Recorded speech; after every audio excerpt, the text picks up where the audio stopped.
स्थानांतरण, जो ऐच्छिक स्थानांतरण के साथ साथ जो वरीयता का लाभ है ये शिक्षकों को मिलेगा और ये लोग पूर्ण रूप से राज्य के कर्मी हो जाएंगे, सरकारी कर्मी कहलाएंगे। दूसरी तरफ बता दें आपको कि जो नियोजित टीचर बीपीएससी पास कर रहे हैं उनमें अभी जो खबर आ रही है तकरीबन 30 से 35% वैसे टीचर जिन्हें लग गया कि बीपीएससी से हम वरीयता का लाभ नहीं उठा पाएंगे और जो पोस्टिंग हुई है काफी दूर कर दी गई है, ऐसे में वैसे टीचर जो है अब नियोजित के रूप में ही काम करना चाह रहे हैं, ये भी खबर आ रही है। तो उन शिक्षकों को सरकार ने फैसला लिया है कि हम सीधे राज्यकर्मी का दर्जा देंगे, यानी नोटिफिकेशन जारी होते उन्हें वो स्केल मिलने रहेगा, वो सक्षमता परीक्षा नहीं देंगे। तो राज्य के मॉर्निंग फ्रेंड्स, आप सभी का हमारे यूट्यूब चैनल पर स्वागत है। तो जैसा कि आप सभी को पता ही चल गया होगा कि नियोजित शिक्षकों को लेकर बहुत जल्दी ही उन्हें सक्षमता परीक्षा के लिए भी क्लियर कर दिया जाएगा। आपका जो 10 दिसंबर पे जो आपकी सेकंड फेज़ की जो वैकेंसी है वो कंप्लीट हो जाएगी। उसके बाद जो नियोजित शिक्षक हैं उनकी सक्षमता परीक्षा ली जाएगी। तो उसके संबंध में ही बीपीएससी ने ये नोटिस जारी किया है,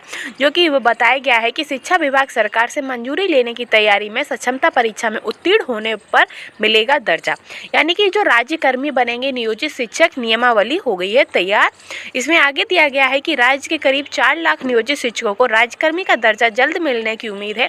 इसके लिए नियमावली को शिक्षा विभाग ने अंतिम रूप दे दिया। जो आपकी नियमावली थी वो अब बनकर तैयार हो गई है और शीघ्र ही इस पर मोहर लगने का आसार है और बहुत ही जल्द उस पर मोहर भी लग जाएगी। सरकार की मंजूरी के बाद नियोजित शिक्षकों की सक्षमता परीक्षा लेकर उत्तीर्ण होने वालों को राज्यकर्मी का दर्जा दे दिया जाएगा।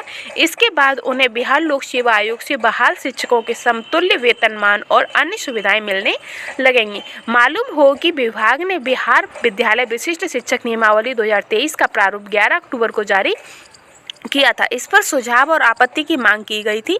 1 लाख से अधिक के सुझाव विभाग को ईमेल के द्वारा प्राप्त हुए हैं।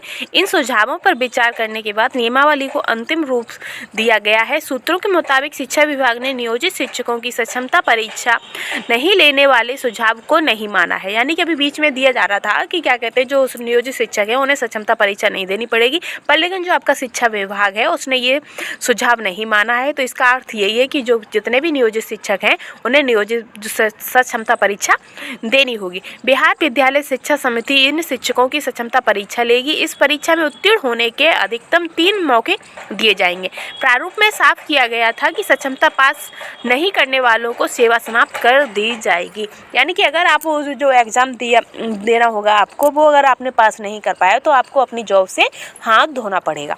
पर लेकिन ये भी है कि जो शिक्षा विभाग है उसने ये भी कहा है कि जो आपकी सक्षमता परीक्षा होगी वो मामूली सा आपका पेपर होगा, वो आपको क्लियर पासिंग मार्क तो आप में उसमें लाने ही होंगे। तो देखते हैं कि आप बस अपने पढ़ाई पर ध्यान दें, जितना हो सके आप थोड़ी थोड़ी अपनी पढ़ाई करते रहें, जिससे आपकी जो सक्षमता परीक्षा होगी वो उसमें आप तैयारी के लिए और एकदम अपना पेपर क्लियर कर लें। आगे दिया गया है कि विशिष्ट सब हटाने की तैयारी, यानी कि जो सक्षमता परीक्षा पास करने वाले नियोजित शिक्षकों को विशिष्ट शिक्षक कहे जाने की बात नियमावली में लिखी गई थी। इस पर भी बड़ी संख्या में सुझाव आए थे कि विशिष्ट शब्द को हटा दिया जाए। जानकारी के अनुसार विशिष्ट शब्द को हटाने पर सकारात्मक रूप से विचार किया जा रहा है।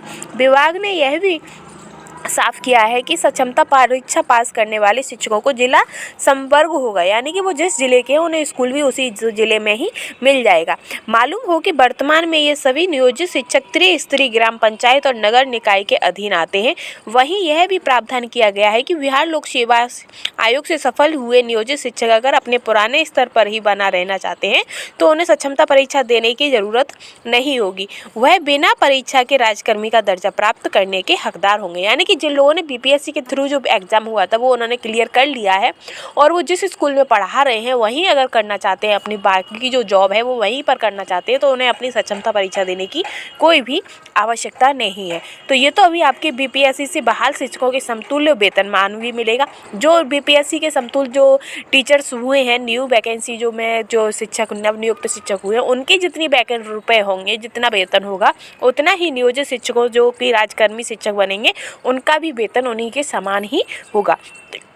तो ये तो आपकी भी नियोजित शिक्षकों से संबंधित लेटेस्ट अपडेट हो गई और ऐसी ही लेटेस्ट अपडेट के लिए हमारे चैनल से बने रहिएगा। अगर आपने हमारा चैनल सब्सक्राइब नहीं किया तो प्लीज़ हमारे चैनल को लाइक शेयर एंड सब्सक्राइब कर लीजिए। Thank you guys.